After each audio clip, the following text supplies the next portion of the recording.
आज माननीय supreme court में मध्य प्रदेश के ओबीसी आरक्षणों की मैटरों की और छत्तीसगढ़ के मैटरों की एक साथ सुनवाई के लिए सूचीबद्ध हुए थे।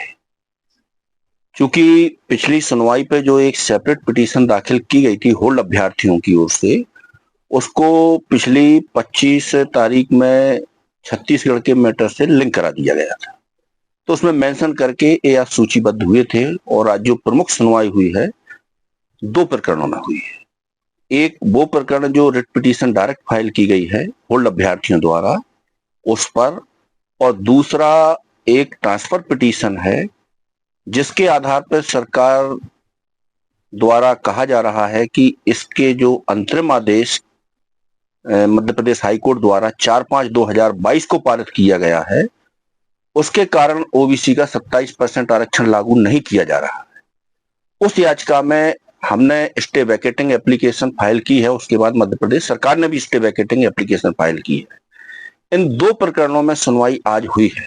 मैं एक बात यहां उल्लेखित करना चाहूंगा कि जो याचिका है WP 606/2025 जो होल्ड अभ्यर्थियों द्वारा दाखिल की गई थी, इसकी पिछली सुनवाई में माननीय सुप्रीम कोर्ट से निवेदन किया गया था कि जो छत्तीसगढ़ के मेट्रो में अंतरिम आदेश 1/5/2023 को पारित किया गया है वो मध्य प्रदेश में भी लागू कर दिया जाए, और इस संबंध में मध्य प्रदेश सरकार को कोई आपत्ति नहीं है। तो यहाँ पर तुषार मेहता जी ने कहा आई हैव स्ट्रांग ऑब्जेक्शन, तो वो फिर अप्लाई नहीं हुआ। लेकिन आज सरकार ने यू टर्न लिया है और सरकार की ओर से तुषार मेहता जी ने स्वयं सुप्रीम कोर्ट को इंसिस्ट किया है कि जो छत्तीसगढ़ वाला आदेश है वो मध्य प्रदेश मध्य प्रदेश में भी लागू कर दिया जाए। तो इस मामले को लेकर के सुप्रीम कोर्ट ने एक बात पूछी कि छत्तीसगढ़ और मध्य प्रदेश के मेट्रो में समानता क्या है।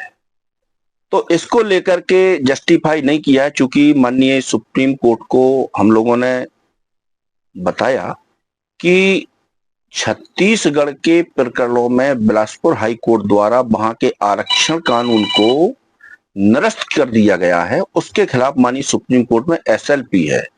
लेकिन मध्य प्रदेश हाई कोर्ट के कानून को ना तो हाई कोर्ट ने स्टे किया है, ना ही सुप्रीम कोर्ट ने स्टे किया है, ना ही उसको निरस्त किया है।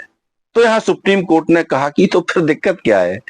तो वही फिर ये बात आती है कि एडवोकेट जनरल साहब के अभिमत के आधार पर 13% होल्ड कर दिया गया है, वो मेन ग्रीवेंस है।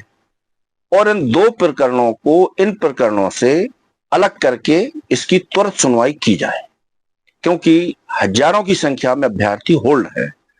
तो इस वर्जन को माननीय सुप्रीम कोर्ट द्वारा दृष्टिगत रखते हुए, हालांकि स्टेट ने डीलिंग करने का विरोध किया, डीलिंग करने के पक्ष में नहीं थी, फिर भी सुप्रीम कोर्ट ने कहा कि ठीक है इन दो मैटरों को मैं सेपरेट एग्जामिन करूंगा और इसको नेक्स्ट वीक सुनवाई के लिए नियत किया है। और इसमें जो स्टे वैकेटिंग एप्लीकेशन दाखिल की है उसमें भी अगले हफ्ते सुनवाई होगी।